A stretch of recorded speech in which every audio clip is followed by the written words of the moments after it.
Welcome, everyone. Thank you for joining us in our continuing documentary on the evolution of Hamas in the United States. With us here again today is Jennifer Baker. Hey, how is everyone doing today? Glad to be here. Awesome. All right, well, let's hop right into the next episode. So, Laura, in the last episode, we talked briefly about what was happening with Hamas in the mid-2000s in Gaza and the West Bank. Yes, we did. And I thought we could expound upon that just a little bit by listening to some very insightful comments from Dr. Matthew Levitt. The Israelis withdrew from the Gaza Strip in 2005. It was a very controversial action within Israeli society.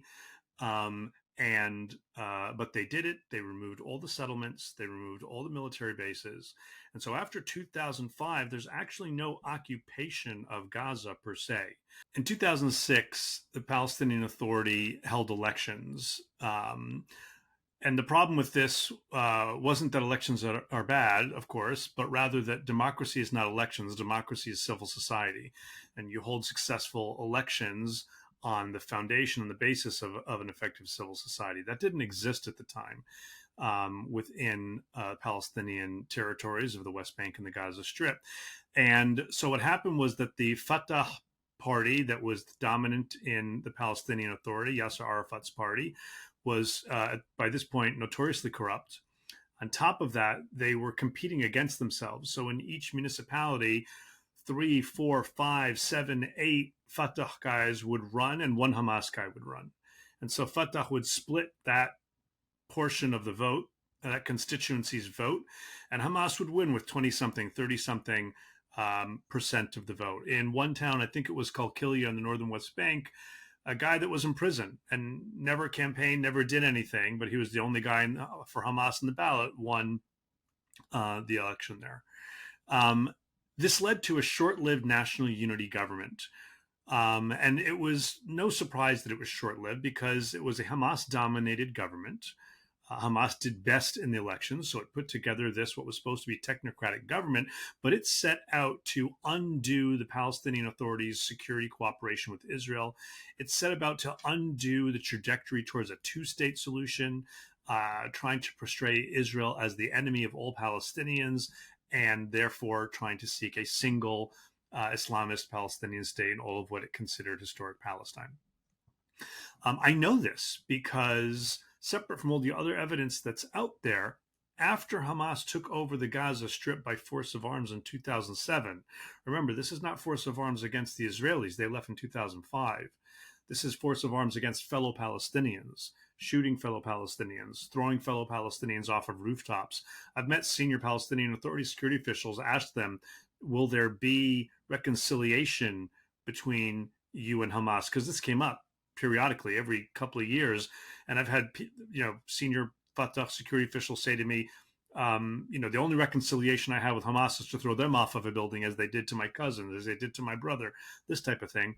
After Hamas took over the Gaza Strip in 2007, not too long afterwards, maybe early 2008, I went to Ramallah, the de facto capital of the Palestinian Authority in Ramallah, which at this point now is being governed by Fatah again, because once Hamas took over the Gaza Strip by force of arms, they were pushed out of the West Bank. The National Unity Government fell.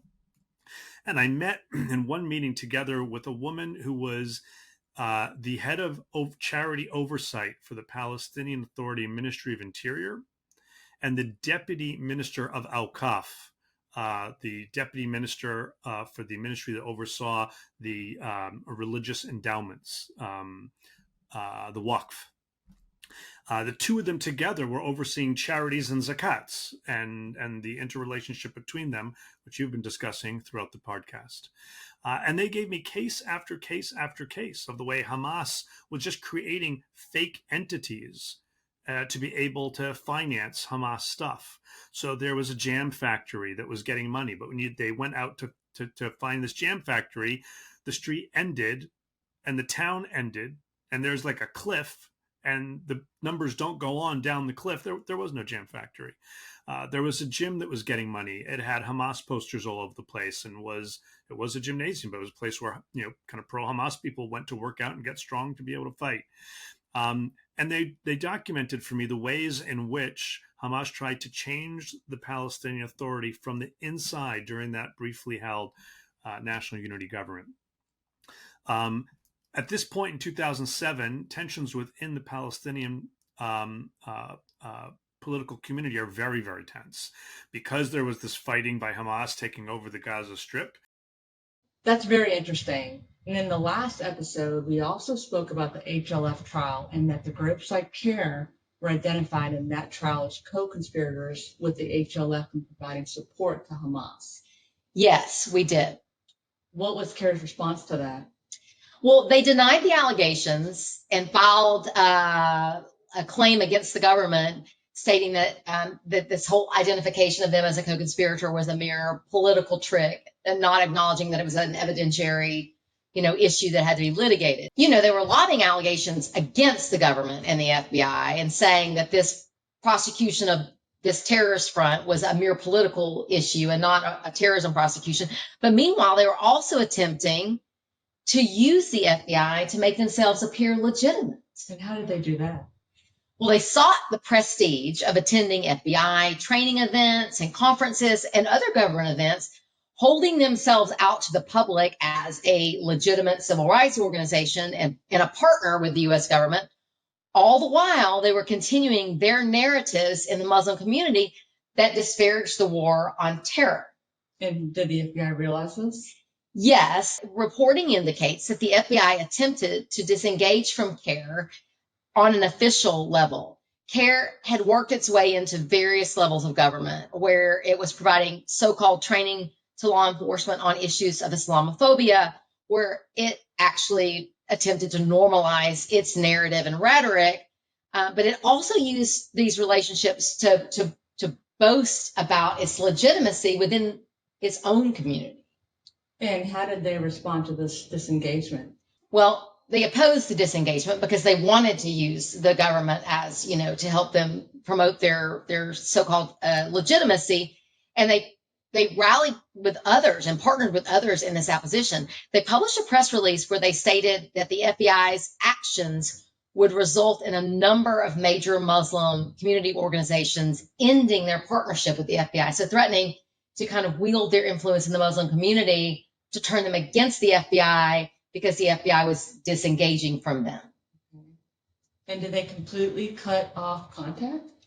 Well, I think that was the goal. But as you know, the FBI is a large organization with 56 field offices and thousands of people and hundreds of programs. So it does not appear that they were necessarily successful on all fronts, because there is a report from a U.S. Department of Justice Office of Inspector General that conducted a review of the FBI's adherence to its own policy in 2013. So looking back, did the FBI comply with its stated mission of disengaging with CAIR? And in that 2013 Inspector General report, it found that the FBI had determined it needed to be unified and coordinated in circumscribing the FBI's non-investigative outreach with CAIR to ensure that the FBI was not supporting individuals who support extremist or terrorist ideologies. But that investigation revealed that there had been a failure on the part of the FBI to coordinate this effort, which led to inconsistencies with the various FBI divisions in their interactions with CAIR. The report said the FBI had determined CAIR was not an appropriate partner for formal liaison activities. It also indicated that some FBI offices were not keen to abide by instruction. The OIG report found that in one instance, an FBI special agent in charge attended an event in 2010 where CAIR introduced him and then posted a photograph on their website with the SAC and a description of the events as a CAIR event. And the report said this was exactly the sort of exploitation of contact with the FBI that the policy was intended to avoid and that CAIR wanted to exploit. So is that the only instance where CAIR was able to do that? No, they were persistent. The Inspector General's report ultimately found that even though the CAIR policy was introduced 5 years before, so 2008, this was 2013, and reiterated in 2011, that there was insufficient oversight to ensure that new hires, promotions, personnel rotations would understand the policy. And it said, we are concerned that it is possible that FBI staff may not be familiar with the background, history, or objectives of the policy, and the Inspector General recommended effective implementation of the policy relating to interactions with CAIR and comprehensive education to the workforce on the objectives so that the personnel understood what the purpose of it was and what they were supposed to do. Wow, that is super interesting. Yes, very interesting. So what was the AMP doing now, the IAP's replacement organization? Well, they were helping reinvigorate another group. And what group is that? The Students for Justice in Palestine, SJP. Okay, we briefly mentioned the SJP, and we've seen them a lot in the news these days relating to pro-Hamas activities on campus protests. Yes, but let's take a minute to discuss how they began.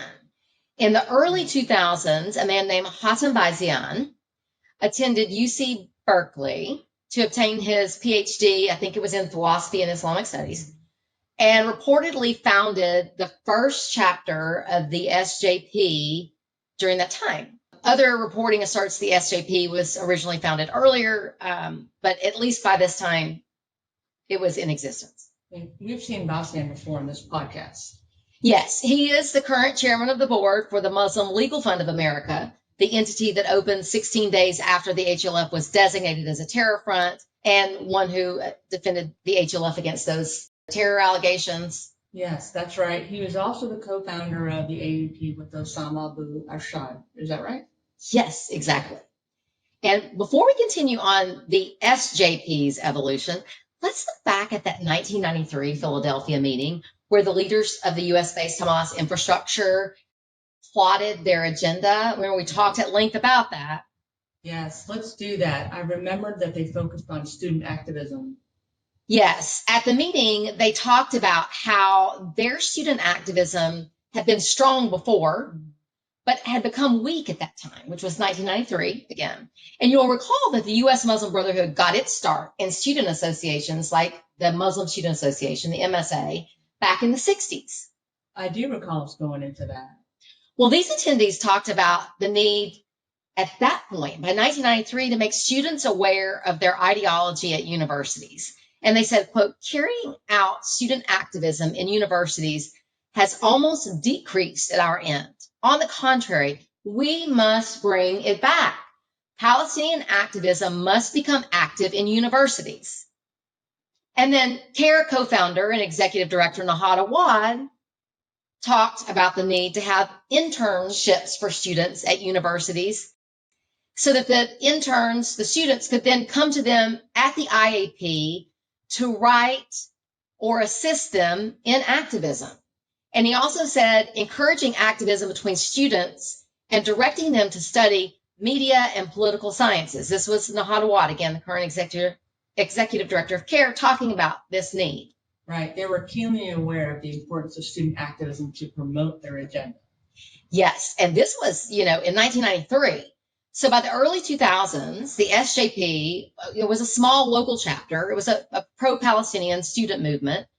It began to expand to other campuses between 2003 and 2010. But in 2010, a proper description would be that it was a student organization that operated on U.S. campuses and purported to promote pro-Palestinian activism, but whose agenda appeared aligned with pro-terror narratives that labeled terrorist acts as legitimate, quote, resistance, a term that we've become very familiar with in recent years. So they were already couching terrorist activity as resistance at this point. Further, the SJP was closely aligned with the boycott, divestment, and sanctions movement, the BDS movement. Okay, the BDS movement, that is a movement that was launched in 2005 in the Palestinian territories. And its core foundation relies upon the principle that Israel maintains a regime of settler colonialism, apartheid, and occupation of the Palestinian people. And it calls for the international boycott and divestment from Israel. And the BDS National Committee, BNC, is a collection of numerous Palestinian entities, including the Palestinian National and Islamic Forces, the PNIF, of which designated FTOs, Hamas, the Popular Front for the Liberation of Palestine, and the Islamic Jihad are a part. Exactly. And so from its, beginning, once that movement was launched, the SJP was very aligned with the BDS movement. And let's go back forward to 2010, the SJP really started to gain momentum thanks to the American Muslims for Palestine, the AMP. The AMP helped found the National Students for Justice in Palestine in 2010, where together the SJP and the AMP worked on their pro-Hamas campus activism and began to escalate that activity.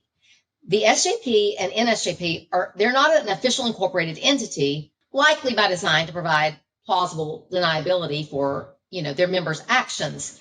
But the AMP operates through a tax-exempt 501c3 called Americans for Justice in Palestine Educational Foundation, the AJP Educational Foundation.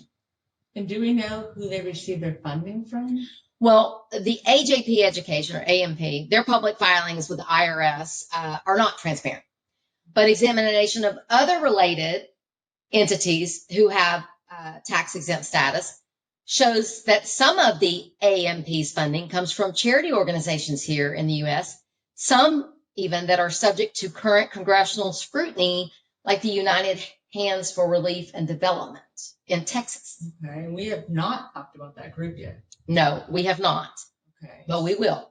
So back to the 2010 time period in AMP and SJP. Let's talk about that. Okay, so in 2010, the AMP hosted a conference for SJP, wherein campus activism was the topic, and there was a recognition of the need, quote, to engage other groups and form connections that will benefit the universal fight for justice and self-identity, tenets that were central to SJP's work. Okay, and did they engage with other groups? Yes, they did. They began collaborating with a number of groups that are relevant today that we see involved in a lot of the protest activity. And AMP continued to sponsor SJP events on campuses where they drove inflammatory narratives, like the narrative that Israel is an apartheid state, things like that. Did their activities pick up at that point? Yes, their narrative spread and their messaging became increasingly aggressive. And during 2014, so fast forward a few years, a set of circumstances occurred that served as a platform for enhanced protest activities, especially on campuses. And what was that? It was a series of events beginning in June of 2014. So Hamas and other Palestinian groups had begun launching an increasing number of rockets and mortars from Gaza into Israel that were hitting or targeting civilian areas. And Israel would respond, and then there were attempts at, ceasefires that Hamas typically rejected because it was not in their interest to have peace with Israel. And then there was the kidnapping and murder of 3 Israeli teenagers in the West Bank. And that was done by Hamas-affiliated militants. So as you can imagine, that escalated the conflict, right? And then further reporting indicates Israel had discovered and began to target a network of tunnels that Hamas had dug from Gaza into Israeli territory, which they believed were intended for attacks and nefarious activities. A lot of, the kind of stuff that we hear about the tunnels today. And so, with that escalation, then the Israeli government instituted what was called Operation Protective Edge, which was a military response in Gaza to the events that had happened. And what was SJP doing? Well, they were clearly opposed to Operation Protective Edge and began conducting, protest activities on campuses. They began conducting die-ins where they would lie on the ground and, people would have to maneuver around them, and disseminating flyers that were like mock eviction notices telling, students that they were going to be evicted from their dorms, just like the Palestinians had been evicted from their homes by the Israeli government, and, other various activity. And several of the SJP chapters at universities around the country were criticized, and some were even subject to disciplinary actions for the activities that they were undertaking. A free Palestine was a call that they echoed in furtherance of this. Another of the rallying cries that the AMP was involved in promoting was related to the convictions of the Holy Land Foundation and its officers, what they call the HLF 5. And in one Al Jazeera produced video, Osama Abu Arshad of the AMP gave his opinion on the evidence at trial and implied that the only evidence used to convict the HLF and its officers were forged documents from the Israeli government, notwithstanding the fact that hundreds and hundreds of exhibits from the homes of the defendants and wiretaps of the defendants and testimony of other witnesses indicated to a jury that there was proof beyond a reasonable doubt. Kind of a mischaracterization of the facts again. أكثر من 8,000 وثيقة. الولايات المتحدة لم يكن عندها وثيقة واحدة أمريكية تدين مؤسسة الهولي لاند فاونديشن. لا يوجد. لا ممكن أن تتكلم عن أدلة ظرفية، عن أدلة أو عن معلومات أو شكوك، لكن لا يوجد دليل واحد إلا دليل إسرائيلي، وهذه الوثائق تم التلاعب بها. So they were making progress in spreading their narrative.